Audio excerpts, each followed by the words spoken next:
There's like a picture of my face that I have to look at, and it's very disconcerting. Okay, thanks everyone. I'm Sarah Nalvin. I'm a water resources scientist at VHB. This is my colleague Caroline Herzog. She's a water resources design engineer at VHB. And we are here to talk to you today about the Watershed Protection Standard, which is one of those solutions that Max was just plugging. So the Watershed Protection Standard is a relatively new stormwater standard. You will hear more soon, but it protects watersheds while supporting growth and development. And our team at VHB has been working hard to put together a watershed protection standard toolkit, which is basically a compilation of materials that we created to help municipalities adopt the watershed protection standard and help designers comply with it. Uh-oh. There we go. Okay. And just before I launch in, I want to acknowledge that this work was funded by the SNEP Network. The SNEP Network is a program that works to improve water quality in Rhode Island and Southeast Massachusetts. And this project also had key technical support and still continues to have key technical support from the UNH Stormwater Center and other SNEP Network representatives and others listed here. So who has heard of the Watershed Protection Standard?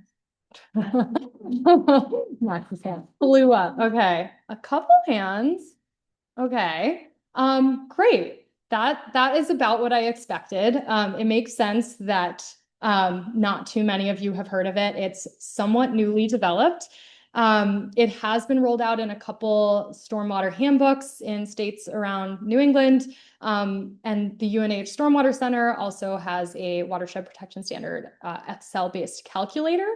But the purpose of putting this toolkit together was to develop materials that really help get this standard out in the world and get it adopted by municipalities. So the Watershed Protection Standard is a stormwater design standard applied to sites undergoing new development and redevelopment, like other stormwater design standards. It was developed by EPA staff. They demonstrated through long-term simulation modeling that even when development is held to current state standards, those standards in the MS4 permit that Max was talking about, we are still degrading watershed hydrology and water quality, even when sites meet those standards.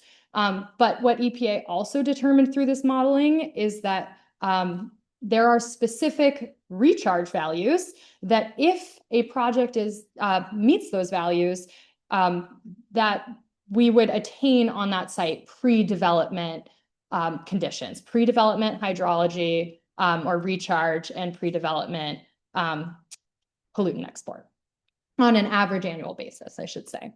And so that, in a nutshell, is the Watershed Protection Standard. It requires management of a site's stormwater to match certain pre-development conditions, such that the developed site should export no more pollutants than under pre-development conditions and retain at least as much runoff as under pre-development conditions. So that might sound like a total pie in the sky idea to some of you. I don't know, just another show of hands. Does anyone think that's a pie in the sky idea? Maybe. Okay, yeah.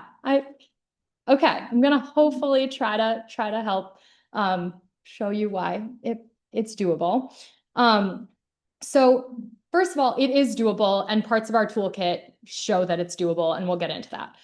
The second thing I want to say is that current standards are just not cutting it. So with every new development, we are incrementally degrading watersheds more and more. So this infographic kind of shows you what I mean.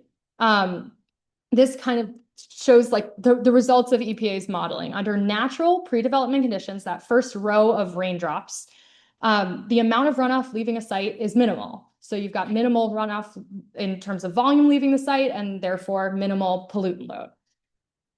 The next row, all those brown raindrops, is showing when a site becomes developed and impervious, what happens. So runoff, volume, and pollutant load go way up.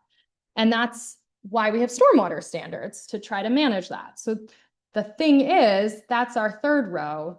Stormwater standards, state stormwater standards in Massachusetts, are managing runoff, but still not nearly to pre-development conditions. So if we are removing 60% of the phosphorus load that is leaving a site in the form of stormwater, there's still 40% of that phosphorus going downstream. And that might be a negligible amount when you're talking about one site, but when you add all those sites up in a watershed, that's a lot of additional phosphorus going downstream that was not going downstream in pre-development conditions. It's a lot more runoff volume, and it's also all that runoff is not getting back into the ground where it would be recharging aquifers.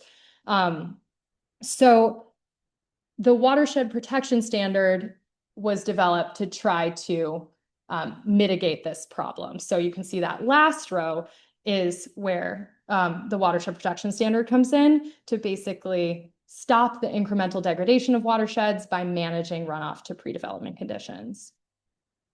Okay, so how does that actually work?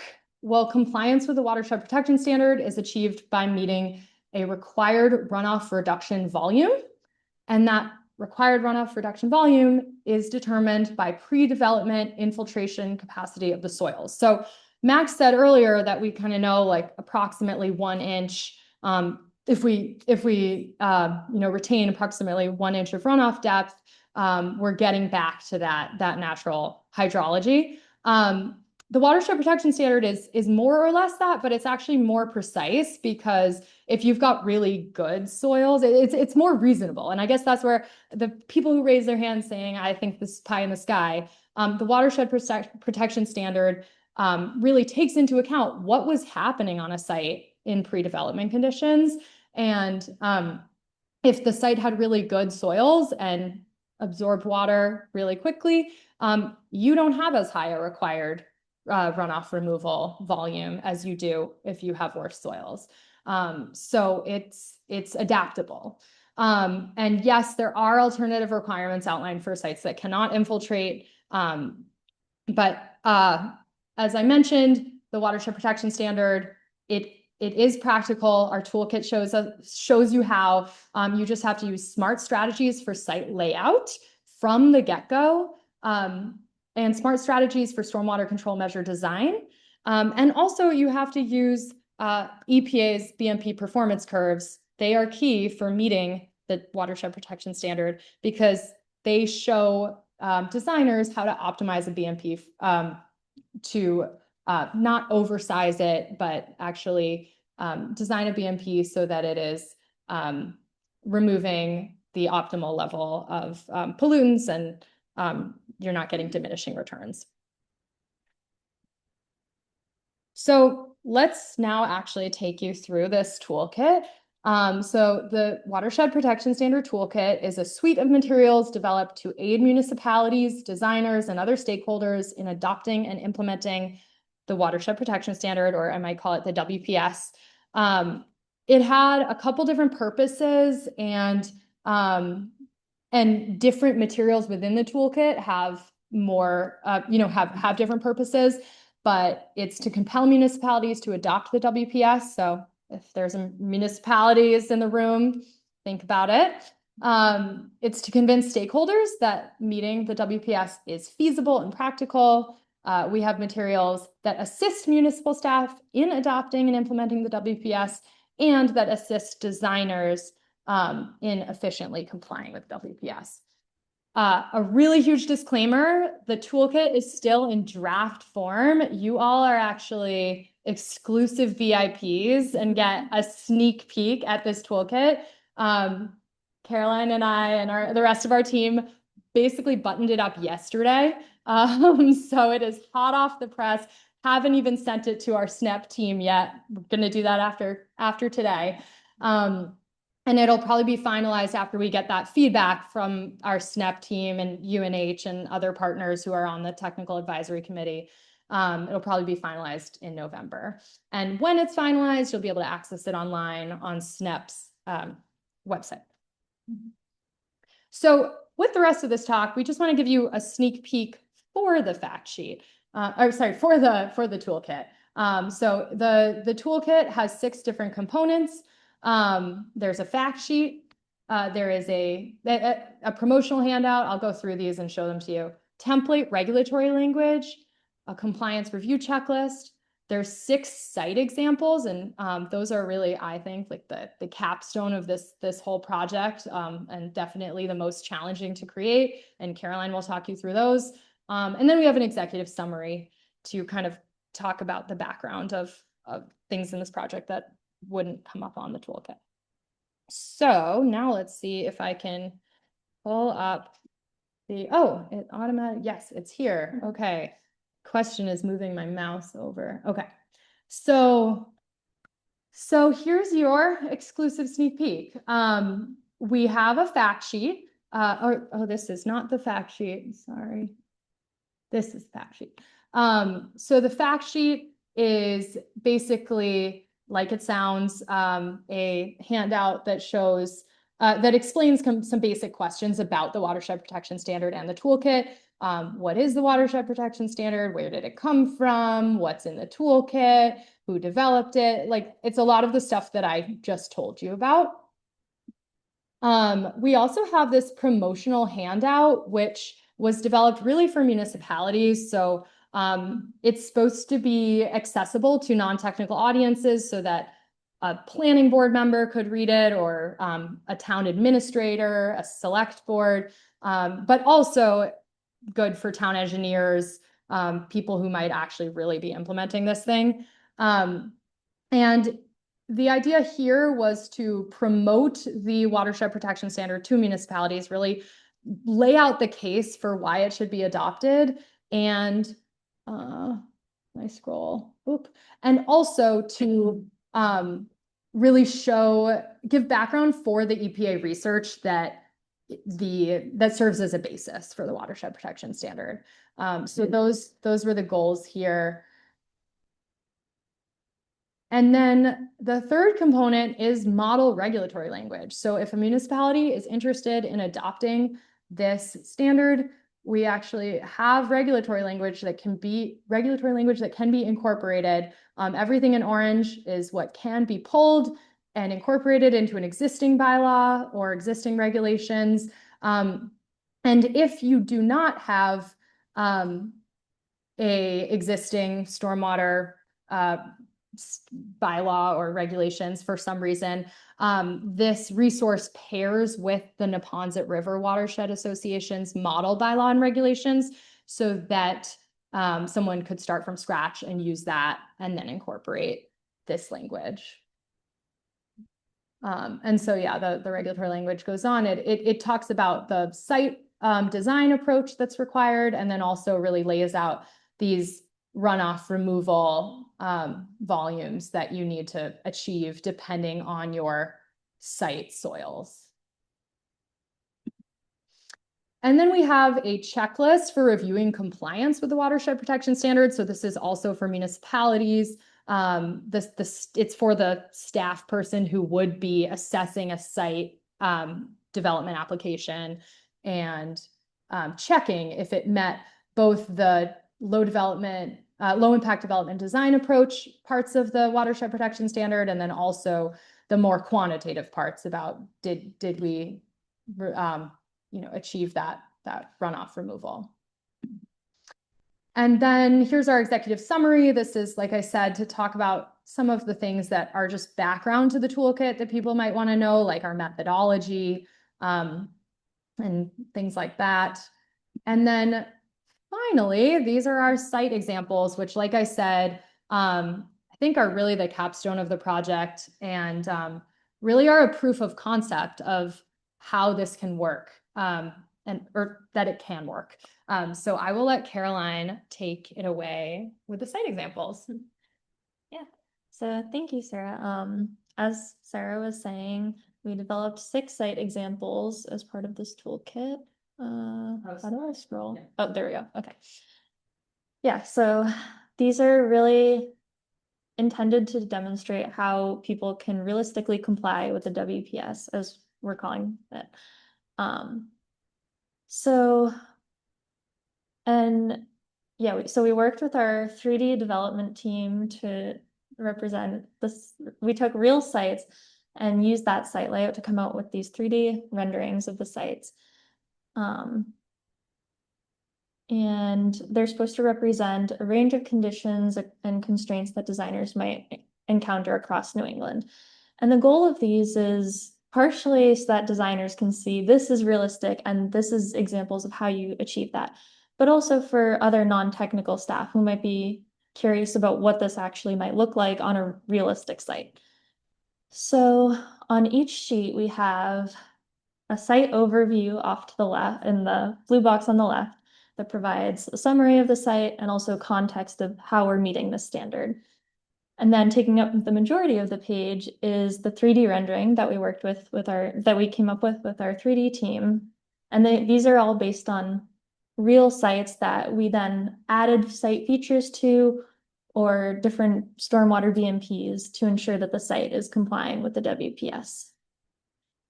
And then you can also see that there are call out boxes kind of drawing attention to these features and stormwater controls.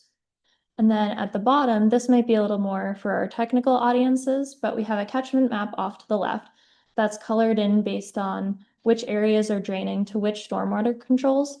And then accompanying this, we have a table on the bottom right that shows the actual targets and the treatment able to be achieved by the different stormwater controls. So I'm going to kind of talk about each site a little bit just to kind of show what features we looked at in determining compliance with the watershed protection standard. So this first site is an example of a residential low density subdivision. You can see that we minimized impervious area, such as by making the road a little narrower and providing extra parking spaces instead of street parking. And we also have a lack of curb that allows water to flow into the swale that you can see. So then how do I, okay, there we go. So this next example is an example of a large commercial property. And you might be looking at it and say, wow, that's a lot of impervious. So the goal of this was to show that even if you have a site with a lot of impervious, and if it's a redevelopment site, which is what we assumed this was, you can still meet the WPS. For example, in this site, even though there's still a lot of impervious, we actually did reduce some of it along the right side of the page to increase the natural buffer between the parking lot and the wetland area off to the side of the page. And this site is also an example of, because the watershed protection standard relies so much on infiltration, we wanted to show how infiltration works in poorly draining soils. And then this next site is an example of an industrial site. And like Sarah alluded to earlier, there are some situations in which you just can't infiltrate, and we wanted to demonstrate what compliance with the WPS looks like for a site that can't infiltrate at all, and how you can use filtration treatment techniques instead, and what that compliance looks like. And this site is an example of a highly impervious site in a very urban area where space is the biggest constraint. So because space is the biggest constraint in this case, a lot of our stormwater controls are actually underground, and we used a lot of subsurface infiltration chambers. This then opens up a lot of green space, which you can see, and we also work to incorporate stormwater treatment into this added green space. Another way that we were able to introduce more green space was by building vertically. So you can see the building is multiple stories tall, and there's also an underground parking lot, which reduces the need for like more impervious space on the surface while still providing enough parking. And then this last site is an example of a higher density townhouse development. So as you can see, houses are located closer together than what we would think of as a traditional suburban or rural development. And this is an example of conservation development where because the development is so clustered together, we're actually able to preserve a lot of the surrounding woods and forest, which helps stormwater quality a lot. And this site, we also, to showcase that you might not necessarily need this crazy infrastructure to meet the WPS, we implemented a lack of curb and also distributed site controls throughout the site, which reduced the amount of closed drainage that we needed. And this also helps the stormwater infrastructure blend into the overall feel of the neighborhood and mimics the natural flow patterns better. And this site also, like the previous residential development site that we saw, we were able to minimize impervious cover by reducing road widths and also incorporating a lot of permeable pavement. And this one is very different from the first 5 sites. You might notice that it looks a little similar to the last site that we saw. So this is meant to be an example of what happens when designers don't think about the site plan. Or don't plan out the site ahead of time to accommodate for stormwater. So on this site, you can see we have wider roads and a cul-de-sac at the end and no permeable pavement and a large infiltration basin in the bottom right. So this kind of goes against what we were saying earlier, how you want to distribute your stormwater and infiltrate wherever possible. Even though this site is still complying with the watershed protection standard, it centralizes treatment and it actually makes it a lot harder because by incorporating more impervious areas, you're adding more stormwater that has to be treated. And you have to have more infrastructure and more closed drainage to get the water to that large basin. And it goes against it's changing the natural hydrology of the site, which is what we don't want. And those are our site examples. They'll be available online soon with the rest of the toolkit. Which we hope you will take a look at. And yeah, we'll open the floor for questions now.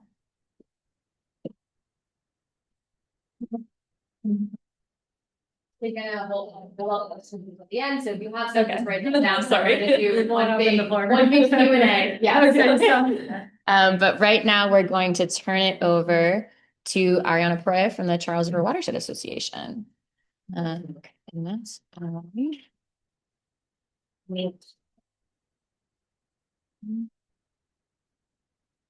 why is that? Why I don't know why that's in the end. Okay.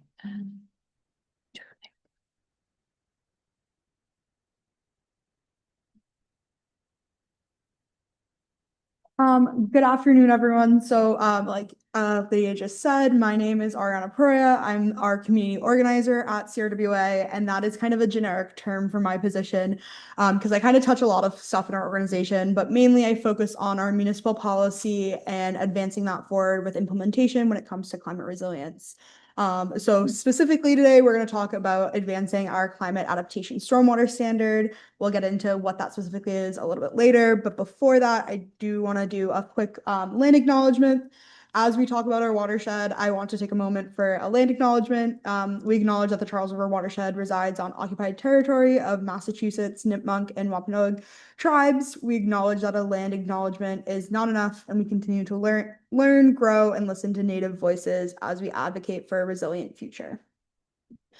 So a quick background about the Charles River Watershed Association and the watershed itself. So we've been around, we're celebrating our 60th year right now. We are an 80-mile long river, 308 square mile watershed. 35 towns and cities encompass our watershed, and that serves about over 1 million residents. And our mission as an organization is to protect, restore, and enhance the Charles River and its watershed through science, advocacy, and the law. So as we all know, climate change isn't coming, it's here. Communities across Massachusetts are feeling the effects of stronger, more frequent storms already, and outdated stormwater regulations at the local level and the state level aren't designed for today's climate reality. That's why local towns in our watershed specifically that we've seen are stepping up to adopt more progressive stormwater ordinances and regulations. And that not just focus on water quality, but they also focus really heavily on mitigating flooding. So as you can see, storms are getting stronger. All projections point to significant increases. Right now, we're building for the world on the left of the screen. And when most of what we're building right now is actually going to be still around when 2070 happens, which is on the right of the screen, and looking at those projections.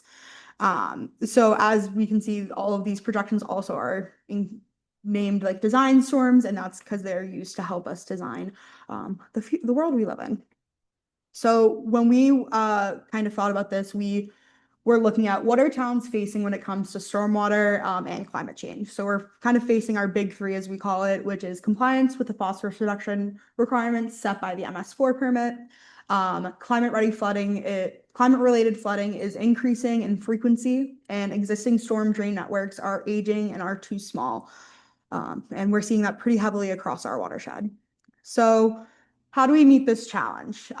Like I said, I focused really heavily on municipal policy in our watershed, and I worked with Max, who is you guys heard from earlier, and the UNH Stormwater Center to kind of figure out how we can meet this challenge in our watershed.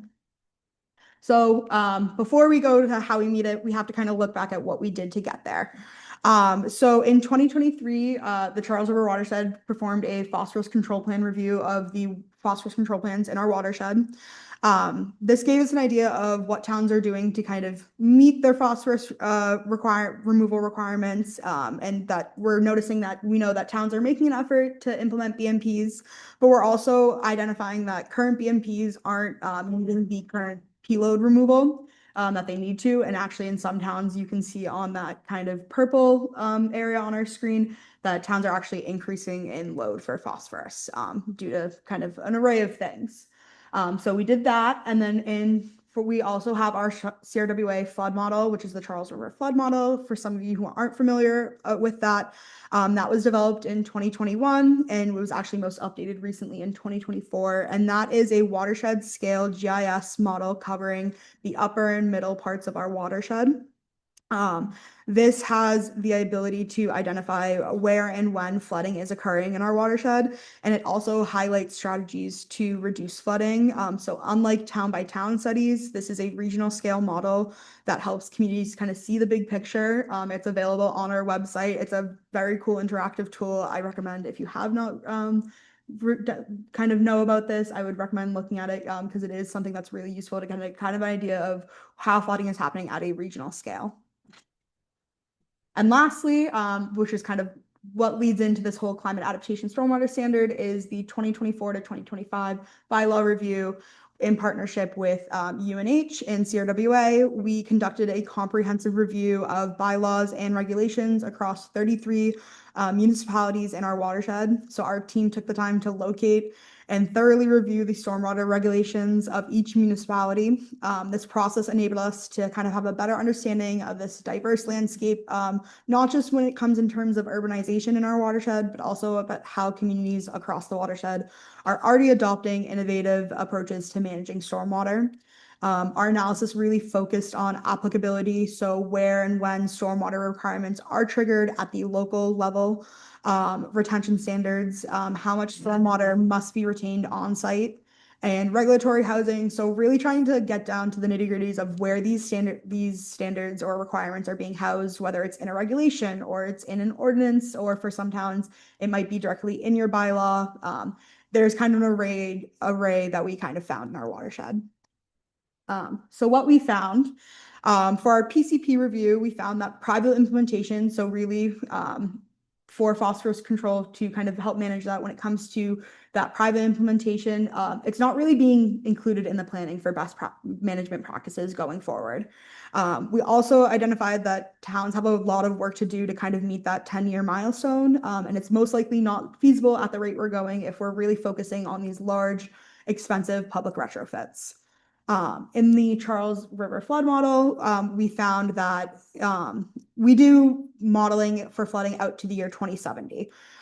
So we compared different stormwater retention standards with the interactive model, and we actually were able to discover through modeling with Weston and Sampson that the 100-year retention standard was the only approach that keeps future flooding below today's levels. So reducing flooding from a 2070 10-year storm to less than present day 10-year storms. And I'll kind of get into that a little bit more later, why that's really important.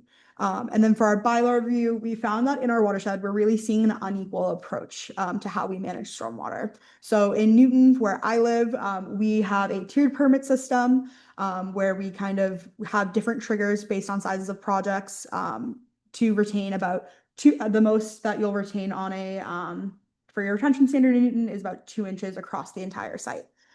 In Watertown, we have a kind of what we call in our watershed the gold standard, which is that 100-year stormwater retention that is implemented across all of their projects. They kind of have a blanket regulation. And then in Cambridge, it focuses more on water quality with a 65% requirement of removal of phosphorus when it comes to kind of their local regulations. So these differences don't just show kind of where we are at the regulatory review, but also kind of at the terms of urbanization across our watershed. We also we have a pretty diverse landscape in our watershed. So with that said, I'm going to introduce kind of CAS is what we call it, and which is the Climate Adaptation Stormwater Standard. So this is one of the most impactful and cost-effective tools available to municipalities, and that is a proactive stormwater standard. Or stormwater regulation. When designed with intention, local regulations can harness private development and redevelopment to advance public goals such as improving water quality, building infrastructure resilience, and reducing flood impacts. With this in mind, CRWA developed this standard with UNH as our partner on it. So the importance of the 100-year retention system. So the 100-year storm retention standard has already been adopted, not just in Watertown, but also in Waltham in our watershed. And if you know anything about our watershed, those are actually neighboring towns. So it's been actually proven to both be achievable and effective. And we did do a case study that I'll touch on later. So this is for even a wide range of developments. We're not just looking at new development or redevelopment. When we talked about our kind of standard going forward, we're seeing this as kind of a blanket standard across new development, redevelopment. So unlike the current MS4 permit, which primarily targets water quality, this standard goes above and beyond at really implementing climate resilience and really looking at flood mitigation. So as we just acknowledged, we're seeing more frequent storms. This helps reverse the impacts of impervious development and consistently exceeds that water quality requirement we are required by the state. So it's kind of more of when we talk about the 100-year retention, it's not just kind of focusing for right now, we're also looking at building in future protections as climate change continues. We also, in our standard, had the importance of a tiered permit system. So many watershed communities already have a tiered permit system in our watershed, and that includes Newton, Arlington, Waltham, Somerville, and Brookline. As urbanization increases, we see a wide range of development types, and a one-size-fits-all approach really doesn't work anymore.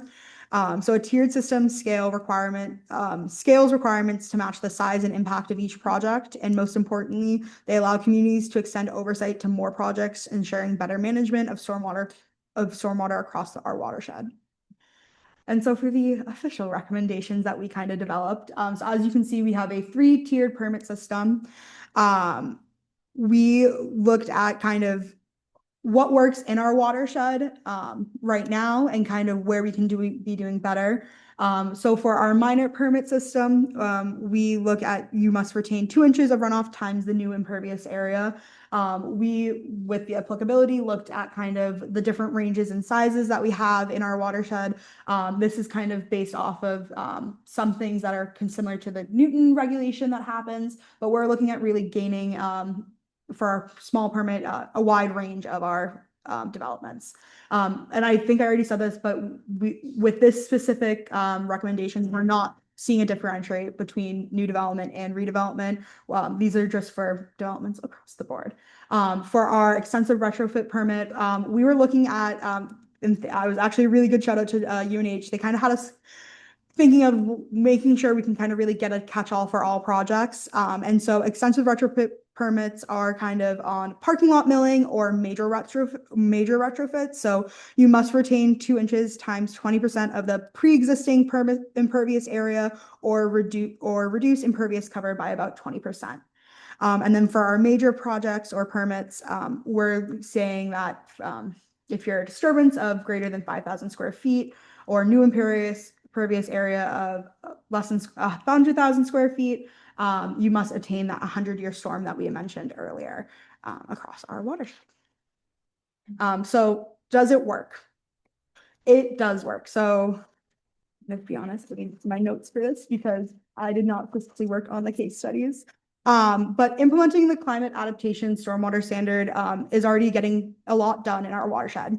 In 2024, in Watertown alone, 8 projects required a stormwater report, so meaning they would have to come up with a plan for infiltrating that 100-year storm.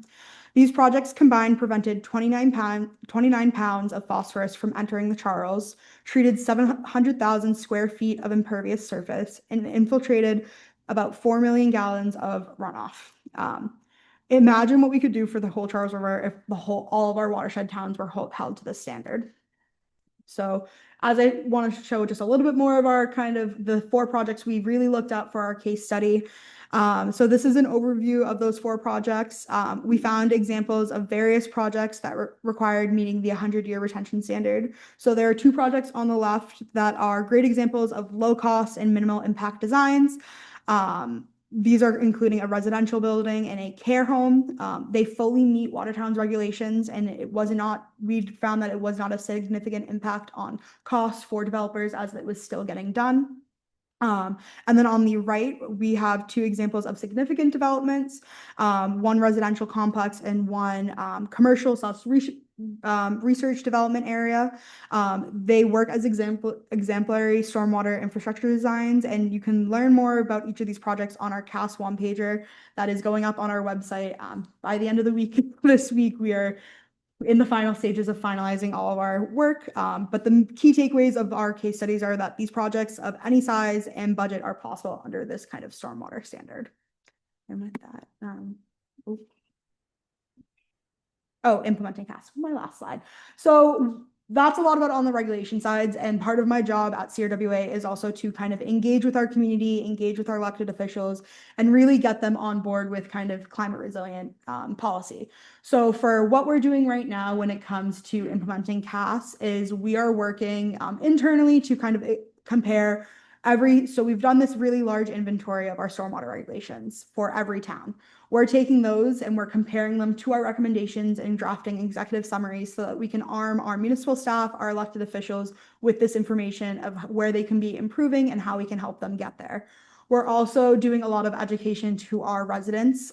We table out in communities, we go and engage with them and do education on that side of things because we really look at as a kind of whole approach, full circle approach that we need to be engaging, not just our municipal staff, not just our elected officials, but also our residents to realize how important it is for municipalities to be really taking this next step of preventing flood mitigation and improving their water quality standards. And so with that, I'll stop.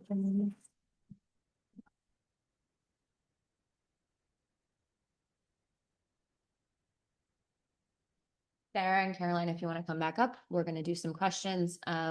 We also have Jamie Houle from the UNH Stormwater Center here, who has worked on both of these projects, and Max Rome. So feel free to ask questions of any of our speakers.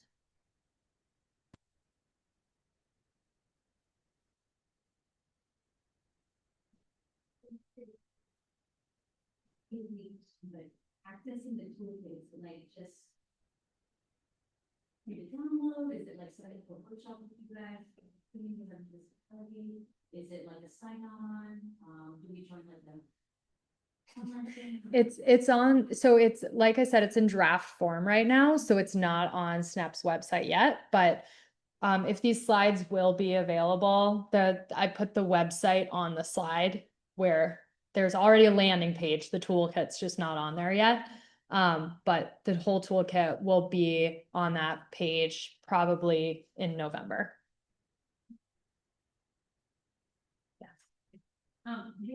This is excellent. I'm excited about the water protection standard, and I know this is something that I'm looking in that lesson.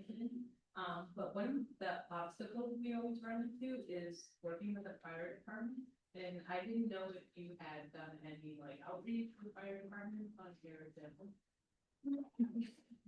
Short answer, no, we did not talk to fire departments.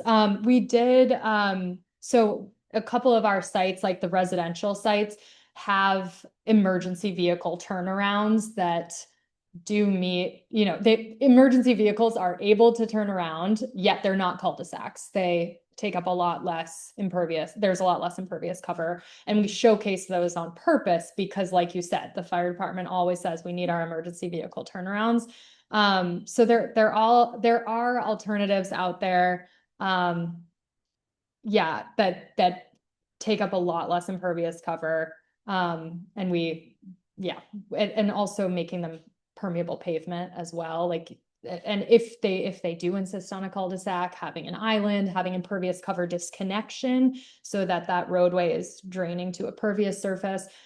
There's a lot of the site examples, all those call outs are different tips that you can plug and play with, depending on your circumstance. So if your fire department is like, absolutely not, can't do a hammerhead turnaround, we must have our cul-de-sac, then you could implement some permeable pavement or impervious cover disconnection. There's a lot of different strategies in there. Yeah.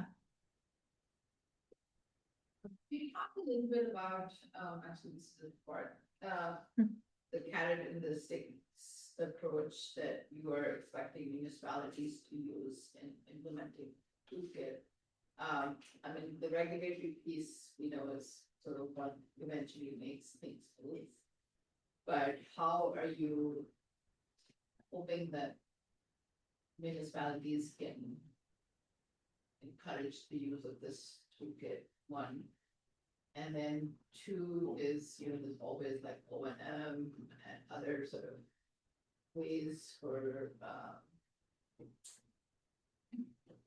projects to sort of bypass, what they need to do in terms of compliance. And how is this toolkit helping build that? And one other question related to that, I'm like, I forgot the first question. Really intrigued by the assessment you guys did for different municipalities where public infrastructure, green infrastructure was being built and implemented, but the phosphorus loads were still going up. Can you explain that? If you want to answer. You guys go first. We'll come back to mine. Yeah, new impervious area.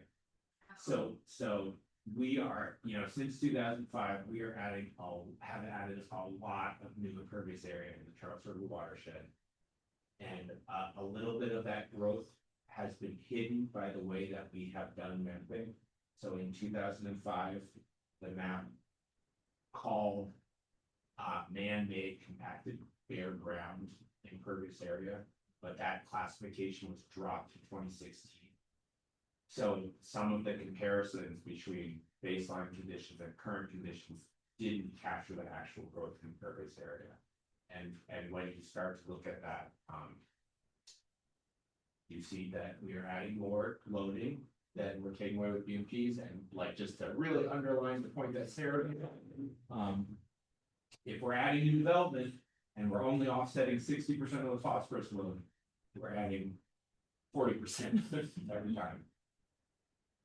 So That's interesting because I guess I have another part that question that can you actually then make this kind of regulatory framework adjust to what you're seeing in terms of different municipalities responding to this differently? I know the TMDL was like, oh, you need to reduce 55% versus 65 based on existing conditions, but. well, I will just pontificate and say that's why at CRWA, we are really interested in looking beyond a water protection standard and really saying these regulations need to respond to climate change. And, by going far above and beyond, you start to retrofit the watershed. Not just to respond to that, but to be stable in the future.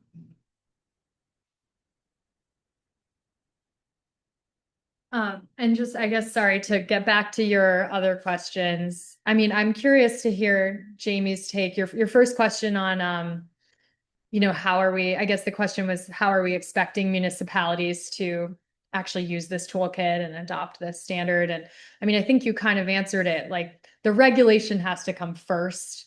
One thing we've talked about internally, and I don't know if you've talked about it, is like maybe having some pilot community, like as you know, to work out the kinks, and maybe that could be a SNEP funded project to have a pilot community use the regulation, get things in place. And the toolkit is a start, but there will surely be a lot of kinks to work out once it is implemented. But I think the regulation is where it has to start. Do you have anything to add to that? Just to add that we haven't solved the inspection rate problem. Yeah. That'll be next year. Yeah. This is great presentations, everyone. One of the obstacles, that I see we're facing often, in addition to the, traditional ways of thinking of roads, is communities where we have high groundwater in large areas. So any suggestions on ways to think about regulations in a community that is in a high groundwater scenario with a recharge standard that is as effective as you need to address all the challenges we have? Yeah, so a couple things. So first we in our site examples, we did showcase a couple non-infiltration BMPs that are pretty effective at pollutant removal. So that, at least the best ones should be used in those non-infiltration situations. But another thing we got to get over is that sometimes state regulations are too prescriptive and prohibit infiltration when it actually could happen, based on high groundwater. Like it's not actually that high. So, and that we talked a lot about that with this project and tried to reconcile, well, how does this watershed protection standard reconcile with state standards? And, first of all, Massachusetts, like state standards are only going to apply if you're near a wetland. I mean, I guess if there's no high groundwater, you might be, but so for situations where you don't have state standards apply, we should be not as prescriptive with the like separation to groundwater if it's feasible. But what else was I going to say? I was going to say, and I thought maybe you could take it. Like one thing I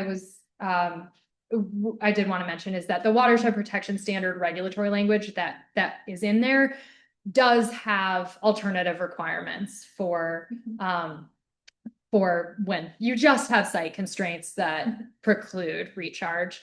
And I don't know if you want to elaborate on that. And one of the major drivers of the watershed protection standard is actually phosphorus removal. Like in many cases, that's actually the limiting factor.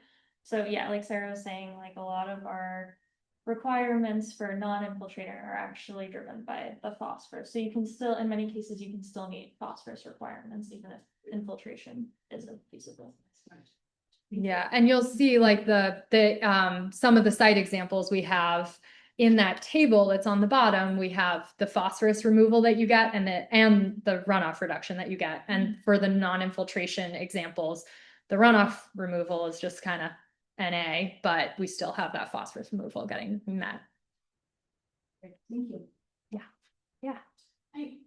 You're kind of touching on it, but I was curious to get a sense of like, give us a regional perspective. So watershed protection standard is the target audience, New England, the East Coast, the entire United States, and layer on top of that, MS4 regulation, Massachusetts state standards, right? How does this fit into that sometimes confusing structure of standards everywhere?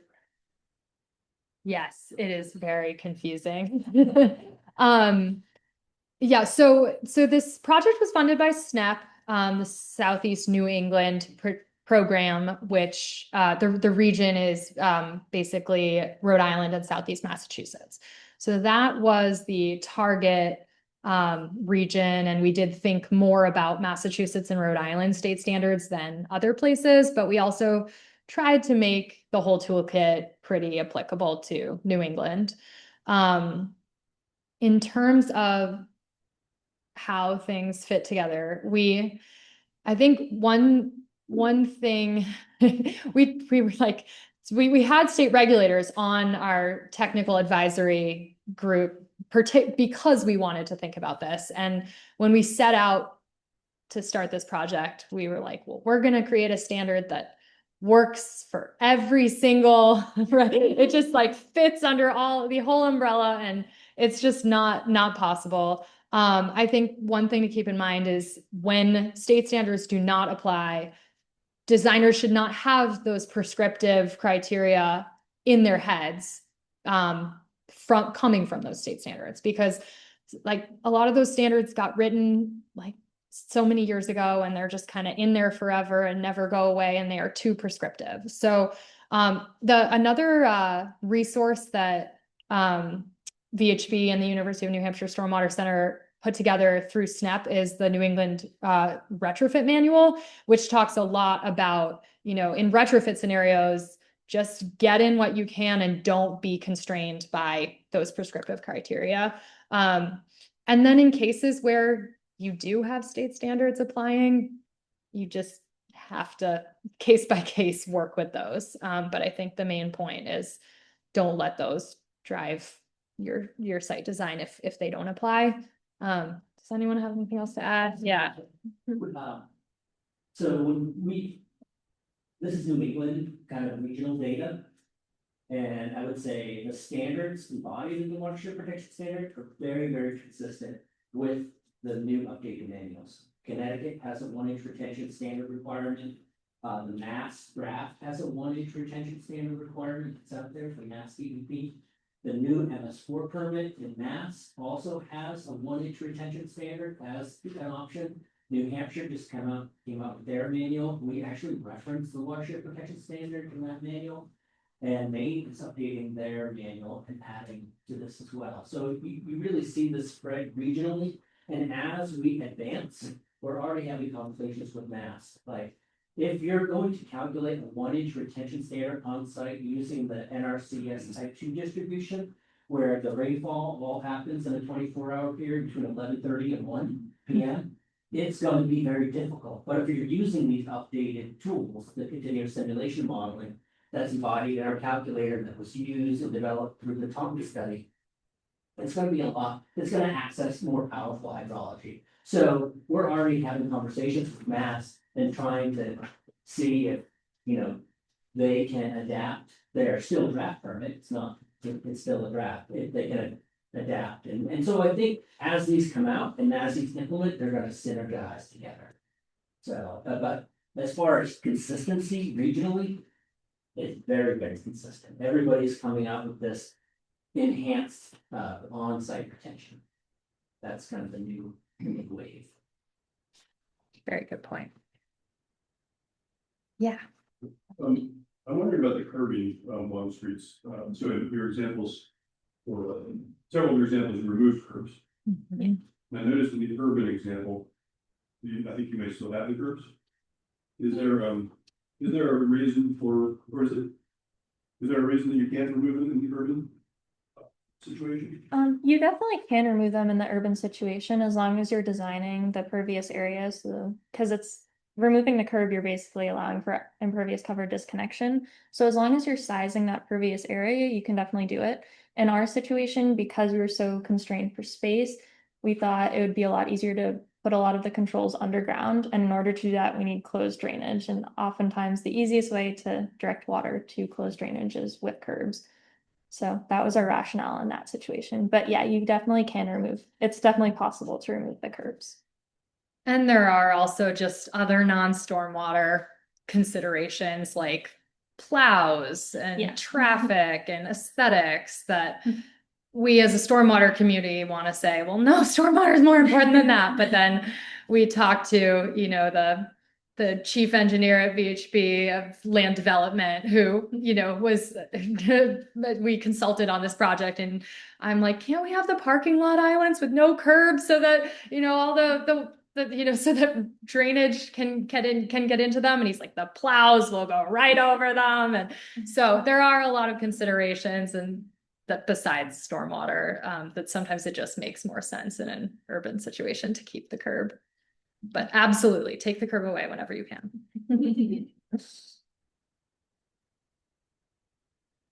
Great, thank you guys very much.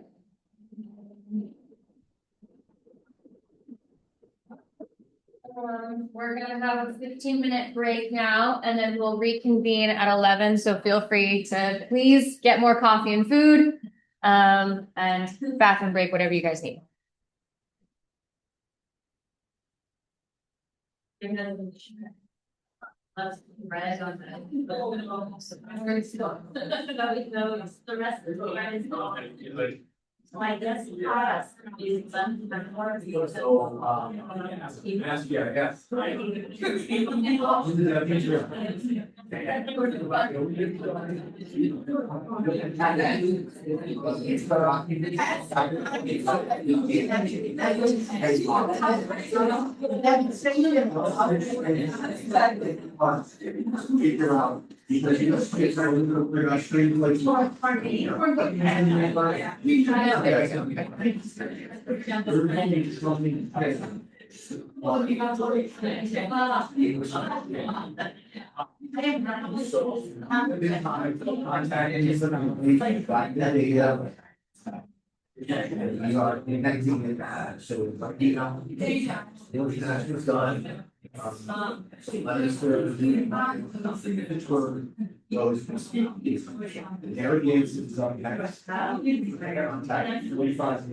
All right.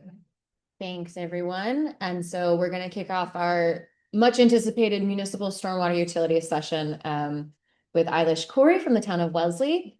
And you guys all should have gotten the updated agenda. Unfortunately, Quinn Lonchak from Chicopee Stormwater Control couldn't make it. So we're going to have Elise do her presentation, and then we're going to have an extended Q&A session because I've heard from quite a few people that everyone's very interested in stormwater utilities. So take it away, Elise. Sorry. No worries. Eilish, I'm a senior civil engineer for the town of Wellesley. I am the day-to-day administrator of our stormwater utility. I'm basically filling a lot of roles in the stormwater world for our town. Thank you so much to Mass Rivers for letting us come here and basically brag about our program. This was a labor of love for a lot of people. And so I am so happy to be able to share it and also hopefully help those of you that are looking to implement utilities in your own communities. So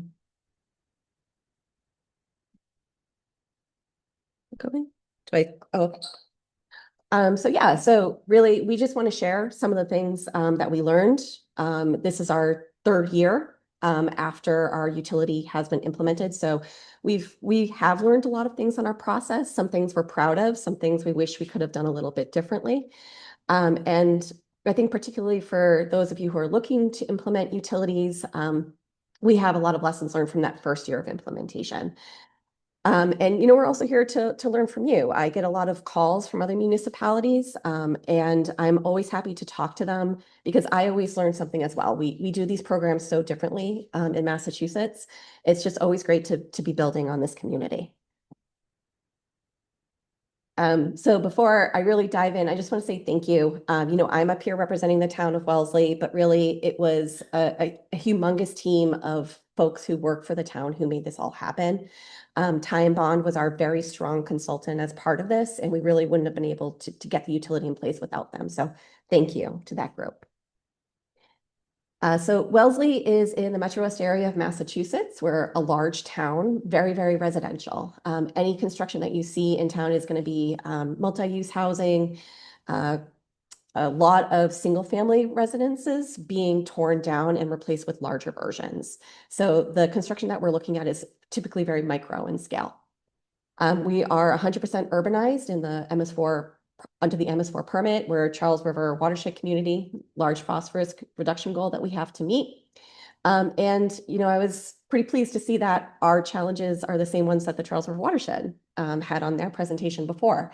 We have an aging system, stricter water quality requirements, and we're having to look towards the future and how we're going to be dealing with these more intense storms.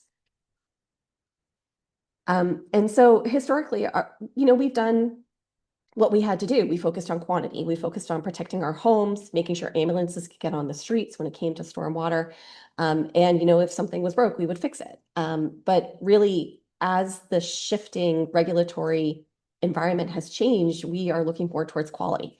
And the MS4 permit has really been the driver for that, but it's not the only thing. You know, there are so many other issues that have come up, especially in recent years, that we feel the need to address. And so when we look at what we were doing, we're just not going to be meeting these new goals if we continue the way that we have been. And again, it's not just for regulatory reasons that we want to do this. We get our drinking water from groundwater wells in Wellesley. We have a lot of flooding. And these are all issues that we want to do to protect future generations to make the community a safer and healthy place. And so as we look towards what we need to do, we really need to step up, be more proactive, have a more structured infrastructure in place, be more thoughtful in how and when we invest in capital projects, and also really engage in more public-private partnerships. All of these goals that we're trying to reach are not going to be done solely through public infrastructure. You know, you think about the land that we have, it's the public roadway, it's maybe some open space, maybe a few parcels that have municipal buildings. You know, if we put green infrastructure on all of them and maximize that space, we're still not going to be meeting our goals. And so we need to have stronger partnerships with those private landowners that do have large amounts of space that they can work with. So in order to do all this, we need resources, we need money. And we, as a town, looked at how we were doing it, which was previously through our general fund. And that was being apportioned to several different divisions. You know, highway might get a little bit to clean catch basins. Conservation Commission has a little bit for enforcement. But it was really unstable. We weren't able to plan for the future with it, to come up with a really proactive capital plan. And so we decided on a stormwater utility. It gives us that stability. It makes sure that the income that's coming in is based off of impervious area, which is the real cause of these issues. And it's flexible. So if we need to shift money around to these different divisions in order to give them what they need in the moment, we have that ability to do it. Also, in order to encourage those public-private partnerships, we wanted a strong credit policy. It's just a way for us to engage with those private landowners and get them more involved in stormwater. So we just needed to upgrade. You know, we needed to do something. And so our stormwater utility is based off of impervious area billing. We did an aerial flyover in the town in 2021 and came up with an equivalent residential unit of 3,100 square feet for residential address. So if you're not familiar with that, it's essentially the average impervious area on a single family residence in town.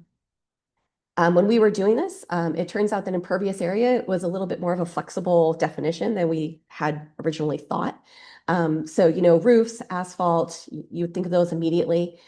We did decide to include compacted gravel driveways in that. You know, if you look at the MS4 permit, it specifically lists that as a definition.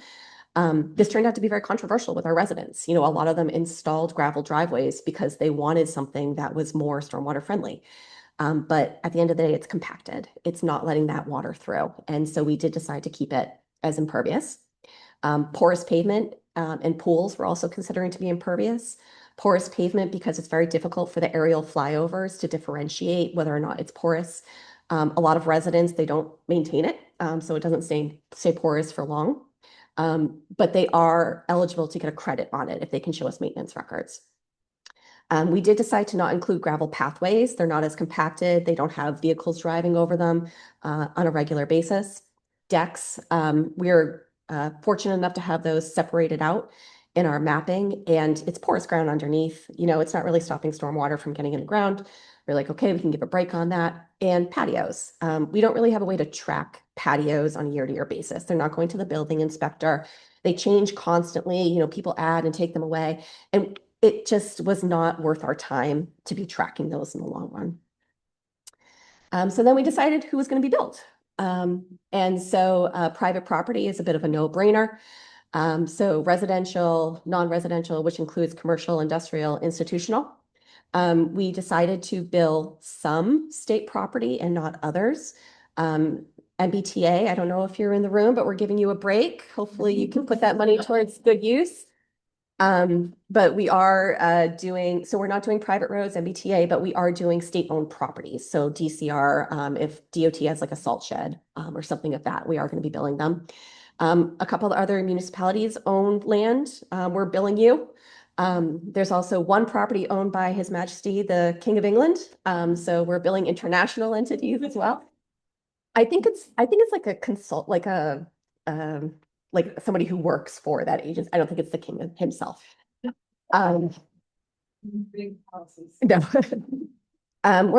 We also have some public land that's being leased by commercial landowners, and they are leasing this land at $1 for the next 99 years. So it's public land, but it's really private, and so we decided to charge them. We're not charging ourselves, and we've put a minimum threshold of 300 square feet on a parcel. So if you have an open lot next to your house that has a shed on it, we're not going to be charging you for that. And we also made the decision not to charge private roads. And that was because it just seemed like an administrative headache. You know, many residents aren't even aware they live on a private road. And then we would be coming to them with a very large bill and asking them to get together with their neighbors and figure out a way of sharing it. It was just seemed like a way that we would insert ourselves into a situation that would be very messy. And so we decided to leave it out. So based on all of that, we decided to come up with a tiered billing structure. Our first 4 tiers are for single-family residential. The tiers 1, 2, and 3 can basically be divided into below average, average, and above average. Tier 4 are for the extremely large single-family homes. So if you think of like mansions, it's those top 2%, and those are charged a proportional fee. Everyone else, so again, commercial, industrial, institutional is being charged a proportional fee to the ERU that we round to the nearest whole number. We are charging $225 per ERU. If you look at other communities in Massachusetts, we are essentially the highest. And that is because we have decided to pay for our entire stormwater program out of this utility.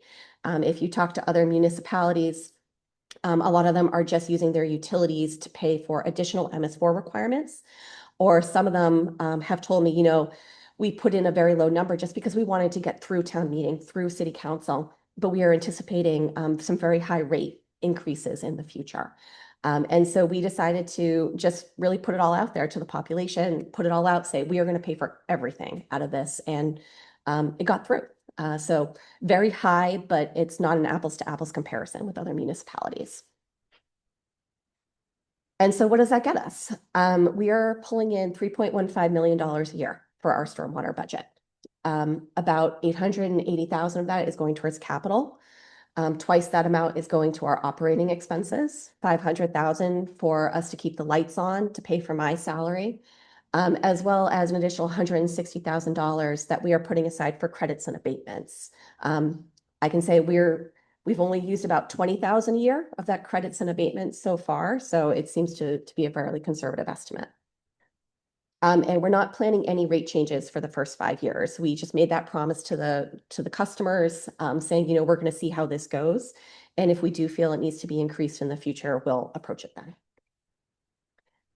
So how did we get here? So the MS4 permit is really what triggered all of this. You know, DPW that I work for has been really the leading stakeholder in all of this. We started out by bringing on Ty and Bond to be our consultant, and then really doing the rounds internally, going to all of our boards, all of our committees, all of the heads of departments, and getting them on board with what we needed to do. After that, we turned to public outreach. So again, going to all of these one-on-one conversations with our representative town meetings, having stakeholder outreach series where we invited large landowners, educational private property owners to try and get them on board with this idea. It was very difficult. You can see, you know, we started in 2018 and this only went to vote in 2023. That is the level of outreach that we did as part of this. And it was very laborious. You know, there were a lot of educational challenges. You go up to people and you start talking about this and they're like, what, rain tax? And so you really have to start from the beginning and build up with them so they can get to a place where they're more engaged in this whole process. But we did it. So in spring 2023, we decided that we were ready to bring it to town meeting. 2/3 majority vote was required. It was a nail biter. You can see that final vote right there. If we had had one more no or abstain vote, it would not have passed. And I think that was really for two reasons. The first is during the meeting, there was a surprise call for amendment, not against the entire idea of the utility itself, but really about the administration and financial setup of it. And while that amendment did fail, I think it introduced a lot of confusion to the voting populace. You know, it wasn't about stormwater utility equals cleaner water. It just became like I was confused about what this guy was saying. So it just was confusing for everyone. And then we did have one major landowner who is vehemently against this utility. They are our highest ratepayer. And even though we had tried to do a lot of outreach with them, make concessions, give them additional credits, just philosophically, they are not on board with this and they hold weight in the town. And so I'm sure that had a little bit of reasoning why this vote was so close. But we made it. I'm not going to argue with the final tally. And so then in 2024, our Board of Public Works, who is our authority, did ratify our regulations, rate schedule, and credit policy. And so you might be wondering why did that happen a year later? That's because we decided to pay for the first year of our utility with ARPA funds. And we did that purposefully so that we could focus on the planning stages of getting it through town meeting and then using that extra year of breathing space in order to really get the infrastructure in place and make sure that we did it correctly. So we dropped a huge chunk of change on our first purchase, a regenerative street sweeper, which is great. It's a very visual purchase for the town, and it covers a lot of different things. It's not only helping stormwater, it's helping keeping our business district cleaner. So popular choice there. We spent a lot of time making sure that our impervious area data was tight and that we had SOPs in place for making updates to it a very streamlined process. We also used that time to reach out to a lot of our customers. So we sent out mailers and our bills. We sent out specific letters to new customers, to BMP owners so that they know they would be eligible for a credit. Excuse me. We also wanted to give our very high ratepayers a heads up. And so we sent them a specific letter saying, hey, you have a high bill coming. This was a mistake. Do not do this. We thought we were being nice, like letting them get that into their budgets. And we just got a lot of angry phone calls in return. So I would just slip that in there some other way. Don't do that. One of our biggest challenges during this time was the billing integration. So in Wellesley, we have an electric utility, the municipal light plant. And so our electric, water, and sewer bills are all together. And so we had to get stormwater onto there as well. And the billing software that we use is extremely rigid. It was not built for incorporating stormwater. And to get a customer representative from this software with us in order to get it in took several months in advance of planning. And we ended up needing to use them several different times. It was also difficult to mesh the GIS data with customer accounts. So for example, you might have one parcel in the assessor's database that has 10 to 12 different water, sewer, electric accounts on it for whatever reason. And so a lot of times we were having to pick through those and actually figure out which of those accounts is going to be the correct one. It took a lot of test runs for us to get this right, but I'm very glad we did. Because if we hadn't tested it, I could foresee a lot of issues coming up. So I'm glad that we had that time. We also hadn't really sufficiently fleshed out in the planning stages how we were going to be charging multifamily condos, how we were going to be sending them to the bill. And if you look, if you Google this, everyone does this completely differently. There does not seem to be one standard way. And when we were developing this utility, the thing that we kept saying again and again is, how are we going to make this equitable? How are we going to make this fair? So are you really going to charge an affordable condo unit the same price as someone who has the entire penthouse? That's $3 million. Are you really going to chop up their fee in equitable amounts that way? No. And so we decided we were going to send one bill to the HOA and let them decide internally how they were going to chop that up. It took a lot of manual effort on our part. It's not like there's an existing list of HOAs that we can contact and say, hey, you have a bill coming. So a lot of times we were looking up people's dog licenses because there's a phone number attached with it and like literally calling them and saying, but it seems to have worked out. It did require a lot of effort for us initially, but we have not had any complaints. And so, if there's anyone else in the room that has an existing utility, I'd be curious to know how you do this. Because it seems to have worked out for us, but it was a process getting there. We also had a very high customer response rate once we started sending out these notification letters. And that's something we anticipated. So we set up a internal coordination. We set up our website to have a lot of FAQs on it. The calls would initially come into our billing representatives. We had orientations with them just to, make sure they understood stormwater and answer some basic questions. From there, things were escalated to me, where I could answer a little bit more of the technical questions, maybe have some philosophical discussions with a couple people. And then we did have some people who were just truly angry at the situation. And those were escalated up to management, and they disappeared from my view, so I assume they were taken care of. But it was a lot. I basically didn't get anything done for 2 months because we were responding to this. But the good thing is that over time, the questions became more and more similar. We saw the same questions over and over again. So we were able to develop scripts, both online as well as in person, that allowed us to get through these conversations a little bit more quickly. So one of the things we did as part of our program was to set up an abatement system. This is meant for people to report issues to us. So we knew we weren't going to get things 100% correct. Impervious area is a very dynamic data set that we're trying to track here. And so we knew there were going to be issues with, maybe somebody removed their driveway and maybe somebody removed their pool. Also just working with that billing software, we knew there were going to be issues. So we wanted to have a way for the residents to report to us what that was. And so we set up this online application system using OpenGov. It's worked out very well. I like it a lot. And it seems to have worked out very well. So, residents put in their problem. We generally try to be very responsive, as well as very easy on the applications. If somebody is like 5 square feet over a tier, we're not here to nickel and dime you. We're going to lean towards giving you a break. And, that just builds a better relationship with the person. It's less administrative time for us. And it's just worked out. The only thing I would say about this is if you're implementing your own program, don't use the word abatement. So many people thought that this was the crediting process. And so I don't know what you would call this. I would just find a different word for it.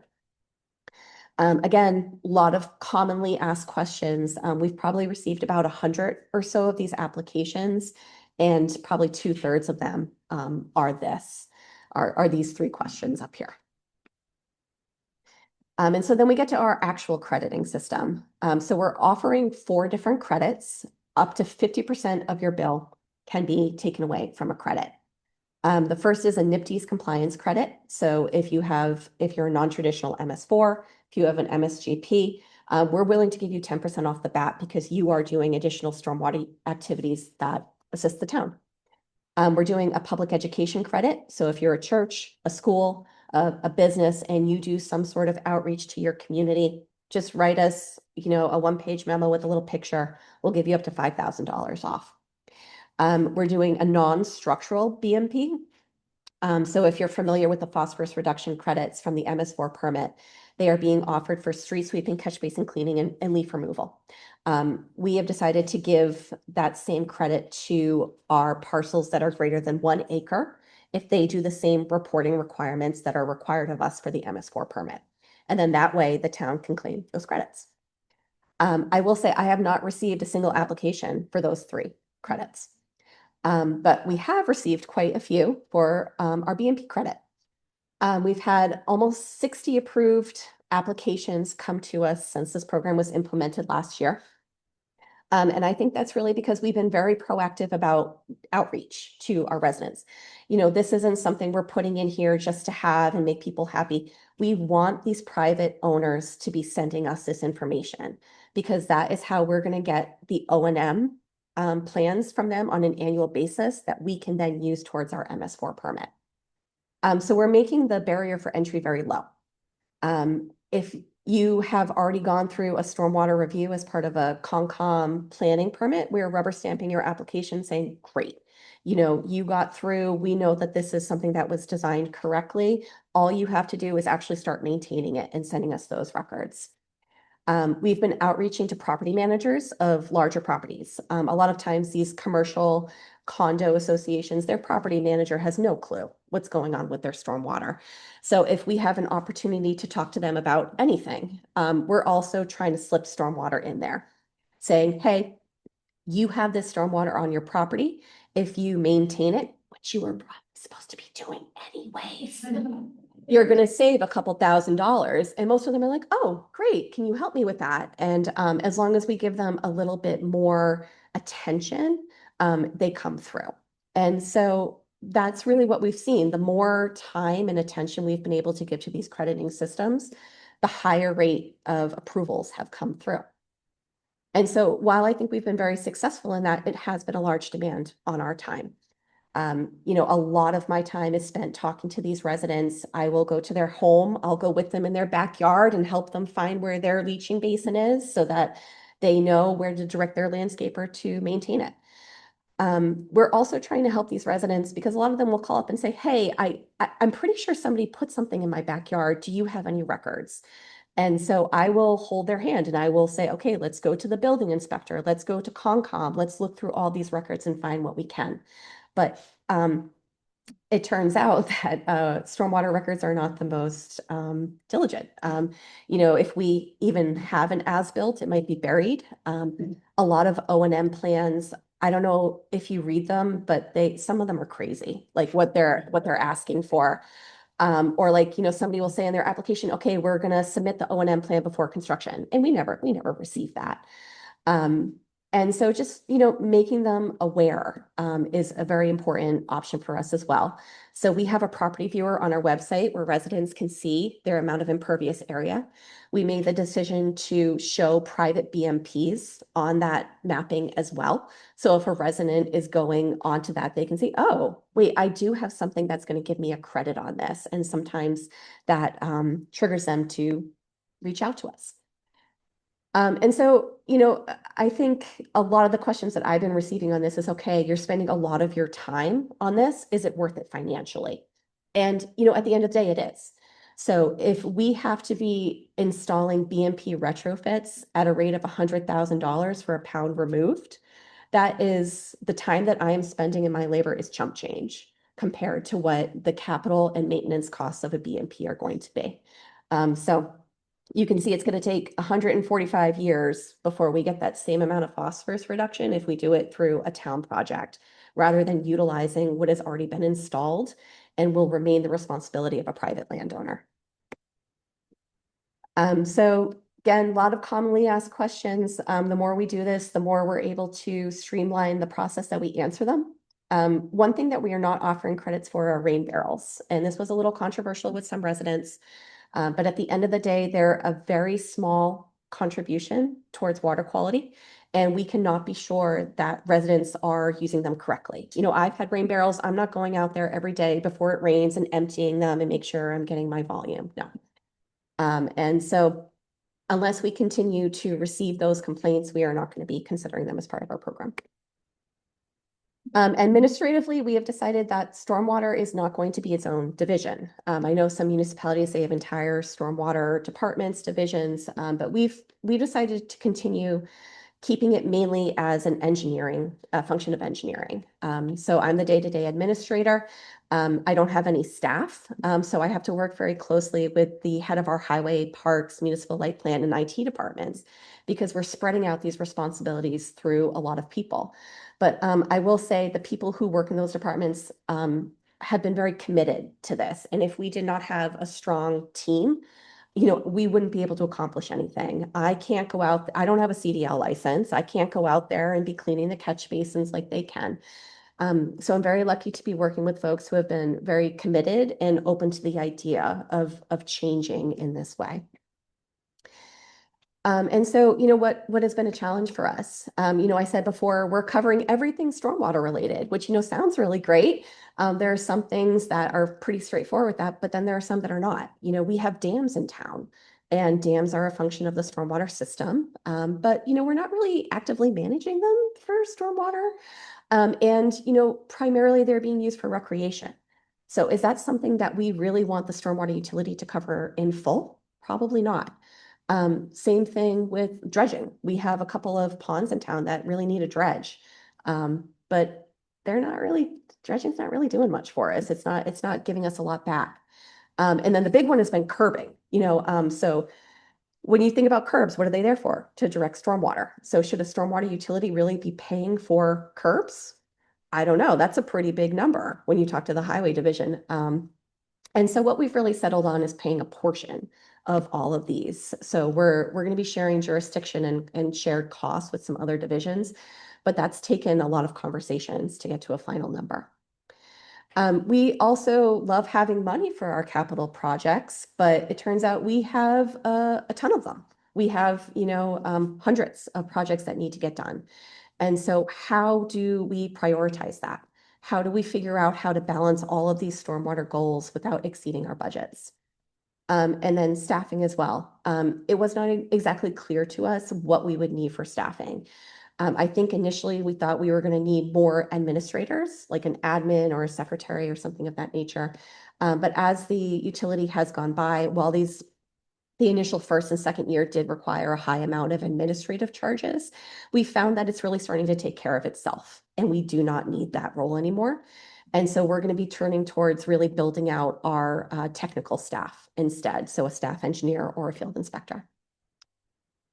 This past year, we did our first annual update. So we are updating our utility on an annual basis. We're not doing it throughout the year as we receive reports from building inspectors. That just seemed like it would take too much work for us.